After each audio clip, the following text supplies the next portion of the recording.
क्या आपने कभी अकेले बैठकर अपने आप से ये पूछा है, मैं जीवन में बनना क्या चाहता हूँ? सिर्फ नौकरी, सिर्फ एक डिग्री, सिर्फ भीड़ का हिस्सा, या कुछ ऐसा जिस पर एक दिन दुनिया कहे हाँ यह व्यक्ति अलग था?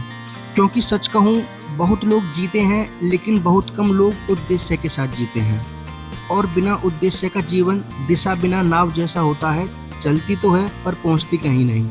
आज की सबसे बड़ी समस्या टैलेंट की कमी नहीं है, प्रॉब्लम है डायरेक्शन की। स्टूडेंट इंटेलिजेंट हैं लेकिन बिखरे हुए हैं, ऊर्जा है लेकिन फोकस नहीं, सपने हैं लेकिन कमिटमेंट नहीं, और बिना कमिटमेंट के कोई सपना पूरा नहीं होता। मैं अक्सर छात्रों से पूछता हूँ, तुम्हें सफलता चाहिए? सब कहते हैं चाहिए, लेकिन जब पूछो उसके लिए कीमत दोगे तो सब लोग चुप हो जाते हैं।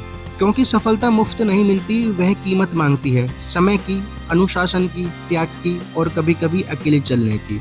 याद रखिए, जो लोग बड़ी ऊंचाई छूते हैं वे आराम से नहीं पहुंचे, वो स्ट्रगल से गुजरते हैं, दबाव झेलते हैं, असफल होते हैं, फिर उठते हैं, फिर गिरते हैं, फिर उठते हैं, और एक दिन इतने मजबूत हो जाते हैं कि दुनिया उन्हें रोक नहीं पाती। आपको लगता है महान लोग अलग पैदा होते हैं? नहीं, वे अलग डिसीजन लेते हैं। जब बाकी लोग सोते हैं वो काम करते हैं, जब बाकी लोग एक्सक्यूज बनाते हैं वो एक्शन लेते हैं, जब बाकी लोग हार मान लेते हैं वे एक बार और कोशिश करते हैं। यही फ़र्क है, बस यही फ़र्क है। और मैं चाहता हूँ आप इस फ़र्क को समझें, क्योंकि एवरेज होना बहुत आसान है, भीड़ के साथ चलना आसान है, बहाने बनाना आसान है, लेकिन अलग बनना, उसके लिए करैक्टर चाहिए। सवाल यह नहीं है कि आप इंटेलिजेंट हैं या नहीं, सवाल यह है क्या आप अपनी पोटेंशियल के साथ न्याय कर रहे हैं या नहीं। क्या आप सच में उतनी मेहनत कर रहे हैं जितनी आप कर सकते हैं? अगर नहीं तो अभी भी समय है। एक बात याद रखिए, आपकी ज़िंदगी आपकी डेली हैबिट से बनती है। एक दिन की मेहनत जीवन नहीं बदलती, लेकिन रोज़ की मेहनत भाग्य बदल देती है। रोज़ 1% इम्प्रूव कीजिए, बस 1%।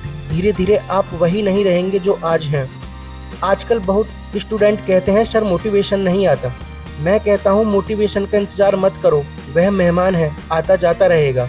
लेकिन डिसिप्लिन वह करैक्टर है, और करैक्टर ही जीवन बनाता है। आपको पता है ज़्यादातर लोग असफल क्यों रह जाते हैं? क्योंकि वे शुरुआत तो करते हैं लेकिन टिकते नहीं। कंसिस्टेंसी यही गेम चेंजर है। धीमा चलना गलत नहीं, रुक जाना गलत है। और अब मैं एक कठोर बात कहूँ, बहुत लोग सपने बड़े रखते हैं लेकिन मेहनत छोटी। ऐसे सपने पूरे नहीं होते, बड़े सपनों के लिए बड़ा संघर्ष चाहिए।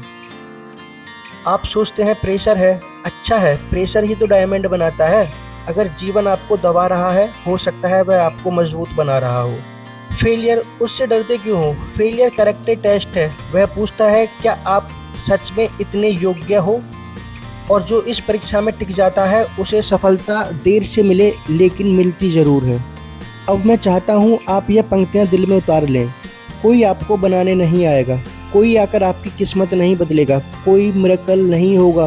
आपको उठना होगा, आपको लड़ना होगा, आपको खुद को बनाना होगा। और सुनिए, अपने पेरेंट्स को याद कीजिए, उनकी उम्मीदें, उनकी मेहनत, उनकी सेक्रीफाइस। क्या आपका संघर्ष उनके सेक्रीफाइस से बड़ा है? नहीं, तो फिर रुक क्यों रहे हो? आपके अंदर शायद जितनी शक्ति है उसका आधा भी आपने इस्तेमाल नहीं किया। आप खुद को अंडर एस्टिमेट करते हैं, लेकिन मैं शिक्षक होने के नाते कहता हूँ आप जितना सोचते हैं उससे कहीं ज़्यादा कर सकते हैं। भीड़ मत बनिए, पहचान बनिए। औसत मत बनिए, उदाहरण बनिए। ऐसे बनिए कि लोग कहें इसने परिस्थितियों को हराया। और अगर आज आप यह तय कर लें कि एक्सक्यूज़ ख़त्म, सेल्फ डाउट ख़त्म, तो यकीन मानिए आज से आपकी ज़िंदगी बदल सकती है। क्योंकि परिवर्तन किसी बड़े दिन से नहीं आता, एक निर्णय से आता है, एक कमिटमेंट से आता है, आज लिए गए निर्णय से आता है। तो आज यही अपने मन में तय कीजिए, मैं रुकूंगा नहीं, मैं टूटूंगा नहीं, मैं हार मानने वालों में नहीं, मैं बनकर दिखाऊंगा। और अंत में सिर्फ इतना याद रखिए, साधारण लोग परिस्थितियों का इंतजार करते हैं, असाधारण लोग परिस्थितियां बना देते हैं। आप कौन बनना चाहते हैं? यह आज तय होगा, कल नहीं, आज।